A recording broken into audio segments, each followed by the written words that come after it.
this is not a normal episode. This is just an update because people have been asking. I'm sure you all have seen it online, but there are changes coming to Legends of Runeterra.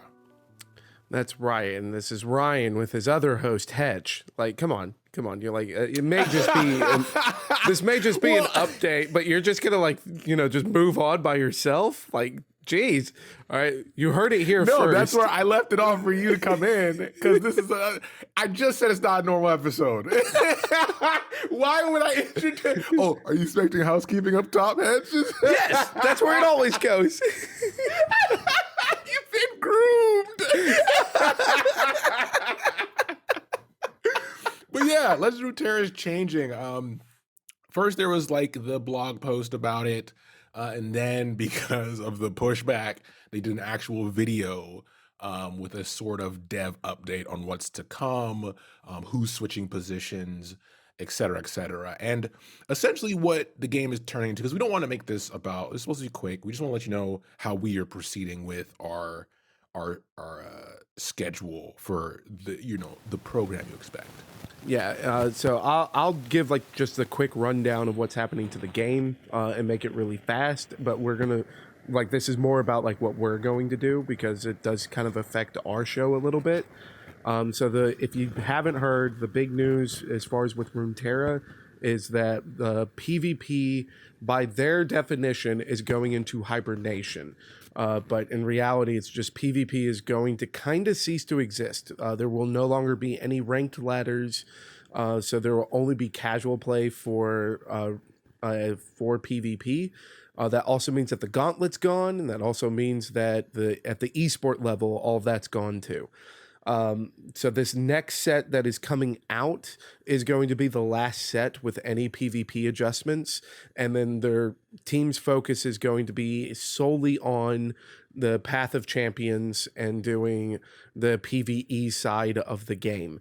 A big part of this is because they are going to downsize that team and they're going to focus on making the PvE side better for monetization as well as for the cost of upkeep. So that way they can still have the game playable as far as casual PvP while also not trying to change the way that they have the pay scale too much. But this means that more of their staff members are gone. And that also means that there are going to be more pay windows moving forward. At the moment, they're not entirely clear as to what those pay windows are going to be, but there is going to be added monetization, so that way they can try to keep the lights on. So when we know more about that, we'll know more about it. But that does mean that since cards aren't going to get released, we don't really have like the same way of like moving into what champions we're going to talk about next because we kind of been going alongside their release. Yeah, exactly. So we're essentially going off script. If you're an OG listener, our earlier episodes depended a lot more on the cards and used that as a guideline. There were a lot less cards, and also the releases were quicker. As you've noticed, the releases have gotten slower, and as a courtesy, we've kind of been keeping in line with that just to maintain some of the old way we used to do shows, but we always wanted to veer away from that into the pure bio nature because they do still have the universe site that has their bio stuff. And now when they release champions in Legends or League of Legends, they also release it alongside bio updates, comics, etc. So they've changed their process as well, which leaves us less dependent on Legends of Runeterra.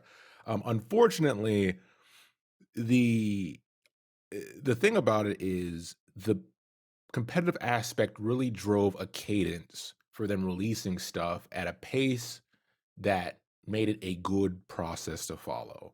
Now we know damn well they're not going to be releasing heroes as fast, so we won't have the Legends of Runeterra backlog to go off of, right? To guide us through the story with you as newer listeners come in, because that's a great way to consume it.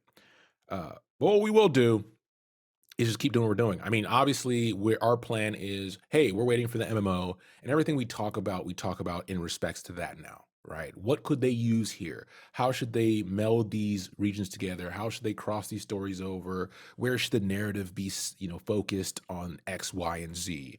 That will continue. It's just there's no more cards. Like we're not going to Yeah. read cards. We're not going to have Yeah, quotes. and I'm sure that even the OG listeners will understand because you don't have to even try to pick and find an episode as an example. If you've listened to us for a while, it's pretty clear that our focus has always been on the story. And we get excited about things like Ruination Book Club. We get excited about the MMO. We get excited about Arcane. So the good news here is that even though the Runeterra roadmap is no longer there, giving us the quest point for our next story to walk to, Yeah. there's still tons of content that we haven't not even scratched the surface of. There's still tons of content that's going to be coming out. Cough, cough. Next season of Arcane. Cough, cough. Yeah. So we're still going to be here. We're going to be doing our thing, and we're just not going to have the ability to like pull up the cards that don't get to see a lot of playtime and listen to me rant about how it could be good in a really bad deck. Which some of you guys might miss that. Some of y'all are probably thankful. Who knows? Yeah. So you may think also, hey, that means shorter episodes. No, no, no, no, no. That just means we Oh have no. more time to ramble about things like narrative structures and other fantasy that that story relates to, and the ideologies we love to dig into. That gives us more space to play with that, which actually is to our benefit. I mean, I, it would be remiss to not mention that there were a mass amount of layoffs at Riot. You all know how Hetch and I feel about that. Obviously, that's not good. Riot, you have a ton of money. Stop making excuses, right? You had a product at a time where you could have competed. And I, just like many on the internet, are not convinced just because you made a card game that was beneficial for players, you lost money. Bullshit. Okay, we're gonna say that. I'm gonna say that. Yeah. But there's no reason to try to like we don't have that information, right? They're not a Yeah. publicly traded company I in the sense and that we have visibility into that. Yeah. Like one of the things that we've always, to give credit where credit is due, a thing that we've always been very vocal about as far as something that Riot always did really well when it came to Runeterra was its visibility. They really let us get kind of a look behind the scenes. Yeah, And this transition that they're doing is no different because on that note of these layoffs coming in because of the monetary problems that Runeterra is facing, they've been very vocal about the fact that they had a plan at one point to get into China and then scrapped it. yeah, So this one of the most successful gaming companies in the world actively staying out of its most accepted market as yeah, well as its most profitable market and then turning around and saying we couldn't make money. The math isn't adding up. yeah, Like that's just facts, and we get to know that because of the fact of they are very visible and transparent about a lot of the decisions that they made. And so I'm not a businessman. I'm not going to say that I fully understand why they didn't get into China. yeah, But I that would be something I'd love to have like a drink with some of the guys and be like, what the hell yeah, happened? Like yeah. what the It's hell happened? the classic case of a company over leveraging it and then trying to spin it as, "Hey, we were thinking about you and it just didn't work out." It's like, "Come on, guys. We get it." But all that to say is on the horizon, and despite some of those layoffs having some writers in it that make us concerned about the MMO, we'll see. I mean, we'll see what happens, because what tends to happen in these situations is you'll have a big round of layoffs from all these companies to try to get inside of a window to dodge some newsworthy stuff, and then they'll, on the back turn, rehire people. And it's like, okay, so are you lying or not? Right? Yeah. Are you lying or not? And so I guess the TLDR here is that, Riot definitely made like some poor decisions. And because of that, the Runeterra roadmap is gone. Our format's going to change because we no longer have that roadmap. But That's all that's changing. We're still going to be making our episodes. We still have a lot of stories to cover. Yeah. And if anything, we're now kind of excited for ourselves because we get to pick and choose what we want to go off of instead of having that roadmap. It'll be harder for you guys to follow until we really get the hang of things, because like the roadmap was kind of beneficial as far as helping you guys stay on the same page with us. But all this means is that you're going to hear a lot about Shaco gameplay, and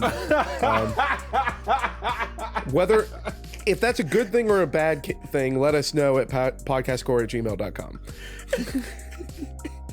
Yeah, I mean, we'll leave it there because no better way to end than with Shaco. But yeah, I mean, we're gonna keep doing stuff. We're not going anywhere unless the government gets involved. So, as always, thanks for listening, and we'll be back soon with the next episode. Take care, everybody.